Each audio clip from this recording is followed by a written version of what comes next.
Right now, it seems as though mankind is sowing the seeds of its own destruction. Every year we pump more and more CO2 into the atmosphere. We dump more and more plastic into the oceans. The impending climate catastrophe that our future generations will face will be a direct consequence of our actions today. And we do this in the name of what? Of short-term profit and personal gain? To maintain these hedonistic lifestyles of the 21st century, because it feels good to live fast and not worry about the future. But there is a future. The way that humanity lives today will affect how our species lives tomorrow. So what can we do? How can our generation put an end to this reckless behaviour and start doing what is best for humanity long term? How can we prevent our species from destroying itself? Will we need a worm god? Hi, my name is Thibaut and I make videos on philosophy, science and pretty much whatever subject I find interesting around the time of recording. Today's episode is going to be a follow-up to our previous video on long-term identifications of the self. So if you haven't checked that one out yet, I would highly recommend you start there first. In our previous video, we talked about identifications of the self, and how by identifying with a self that spanned over greater stretches of time, one would be able to pursue greater and grander ambitions for oneself. Today we're going to be abstracting out this idea a little bit. Namely, we're going to be exploring what might happen if a collective self were to identify over time. So what is the self? While this question does merit its own standalone video which I will aim to make in the not so distant future, for the time being at least the short answer will have to be this. The self is part of a story that describes how an organism behaves over time. You and I are both made of countless individual cells, right? But we don't get to see reality at that level of detail. We don't get to see what every cell in our body gets up to. Instead, what we see is the emergent behavior of the aggregate. We see the collection of cells as a whole. As this whole interacts with the world around it, we begin to view it as its own individual agent, as a self, a distinct being with the capacity to act in the world. In a sense, the self is a simplified model of this large collection of cells that allows us to better understand and predict how it will behave over time. When you see somebody go over to the fridge to go grab a snack, you don't look at how every single cell in their body is behaving in order to understand what's going on. You just think, that person was hungry. That's it. The self is a character in a story describing how the organism behaves over time. But, just as an organism can be seen as a collection of cells coherently behaving as one singular entity, so too can we imagine the superorganism to be a collection of organisms that act in the world as one coherent collective entity.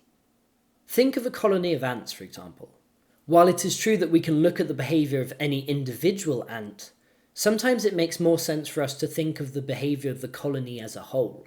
The behaviour of any single ant might seem pretty mundane. We might see them moving around a little dirt here or there, or bringing back a bit of food to the nest. However, when we start looking at the behaviour of the colony as a whole, then we start seeing the superorganism in action. A superorganism that has the ability to build cities, to develop agriculture, to found settlements and wage war.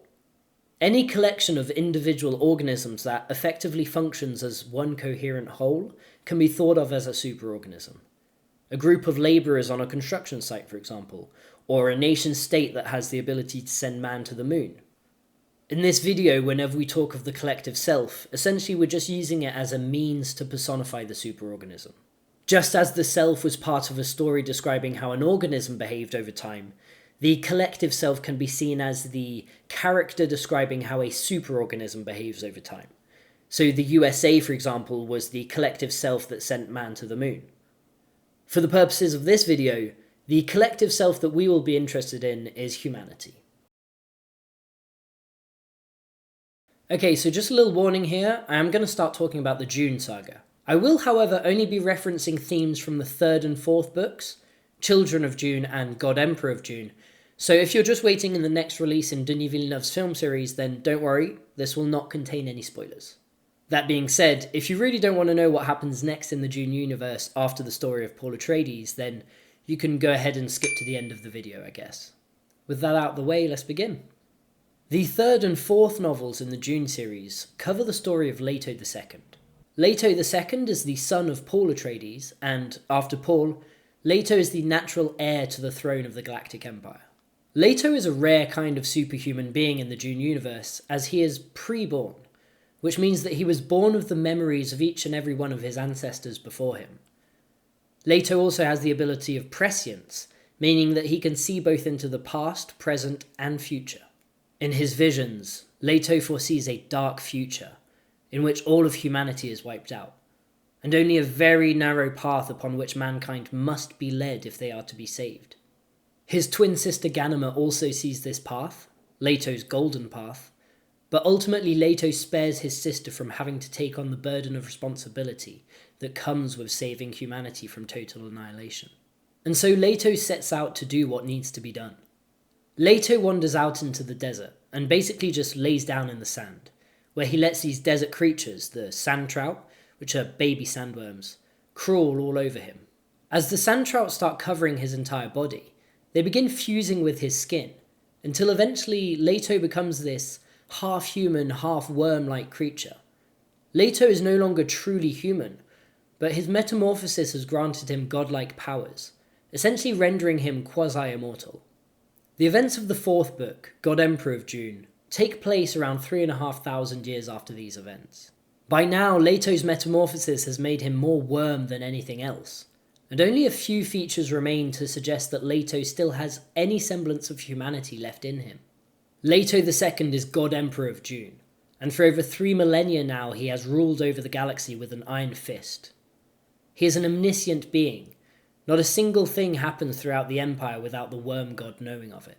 Leto is also a tyrant, and by now he is hated by almost everyone in the galaxy.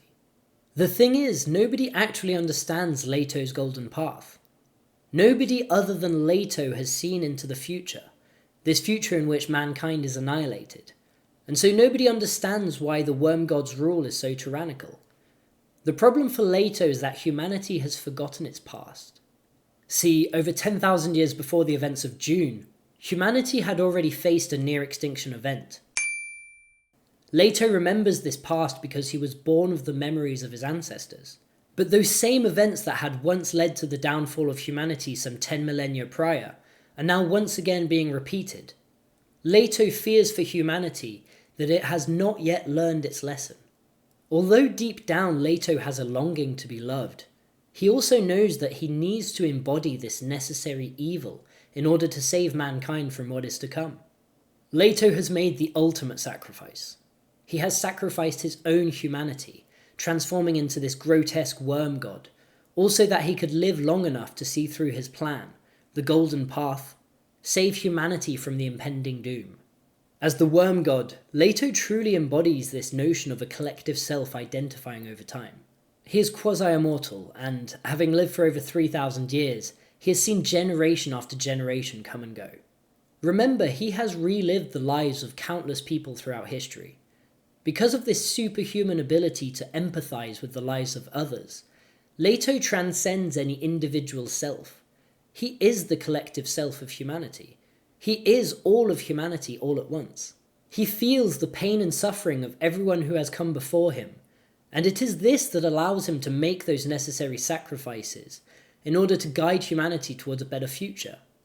It is the wisdom of experience, the memories of past sufferings, that allow us to avoid reliving them again, to exercise restraint, to avoid the hangovers. Around 3,000 years ago, the late Bronze Age collapse saw the demise of some of the world's most prominent civilizations. In a period lasting less than a century, the civilizations of ancient Egypt, Babylonia, and Mycenaean Greece all suddenly collapsed. Cities were destroyed and abandoned. People who had effectively been living in globalized economies were now suddenly forced to return to pastoralism.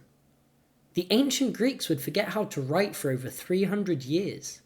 When they were to begin writing again, the Greeks would speak of the ancient times as the golden age of humanity, an age far greater than the misery that humans now faced. And are we not now at risk of reliving the same? They say that history doesn't repeat itself, but it does often rhyme. We tend to take our current civilization for granted, but the truth is that there are just so many interdependencies that allow us to live the way we live. Our modern societies are so reliant on so many little things going perfectly well all at once that it's hard to imagine what would happen if just one of those were to fail. Today we are consuming the natural resources of 1.75 Earths, which means that our current generation is eating up all the resources that our future generations will need in the years to come. Today is arguably the greatest time in history to be alive. The 21st century has offered us a quality of life that our ancestors could never have dreamed of. But our reality is so fragile, and right now we're just not doing a great job at making it more resilient. Every year we pump more and more CO2 into the atmosphere. We dump more and more plastic into the oceans. And in the name of what? Of short-term profit and personal gain. As a collective, we are acting recklessly, like a teenager who hasn't yet felt the harshness of a hangover. As though the pain that will be experienced tomorrow is not felt by the same person that is causing it today. And right now, humanity is heading towards one hell of a hangover. Humanity will survive this hangover, okay? This isn't Dune. Our species isn't heading towards extinction. However, we do need to acknowledge the fact there is a distinct possibility our species will not get to experience the same level of comfort that we have grown so accustomed to for at least another few generations. If it took the Greeks 300 years to recover from the Bronze Age collapse, who's to say how long it might take our modern societies to recover should our civilization collapse? Considering the fact that the world is now more interconnected and interdependent than ever, we need to stop taking what we have for granted. Perhaps in order to save the future generations from what is to come, we need to start being a little more tyrannical towards ourselves. Maybe we need to start sacrificing some of the short-term gratifications of the present self in order to do what is best for our species long term. Maybe we need to begin empathizing a little more with our future generations. As a collective, we need to start truly embracing our long-term identity. For unless we can do today what needs to be done, the pain that will be suffered tomorrow will be a pain suffered by all of mankind. So can we do it? I do hope you enjoyed this video, though I do feel like I should issue a bit of a disclaimer here. Don't take anything I say on this channel as gospel, alright? I don't claim to be an expert in anything. I just happen to be a guy with an inquisitive mind, an internet connection, and a tendency to ramble. I also don't want to come across as a doomsayer here, okay? Or even as a climate activist. I was genuinely just interested in this idea of the collective self identifying over time, and I was using the climate apocalypse as part of a narrative to illustrate this idea. That's it. That's my only intention with this video. That being said, if you did like this essay and you'd like to see more videos like it, please consider subscribing, and I will see you in the next one. Until then, stay safe, stay smart, but most importantly, stay curious.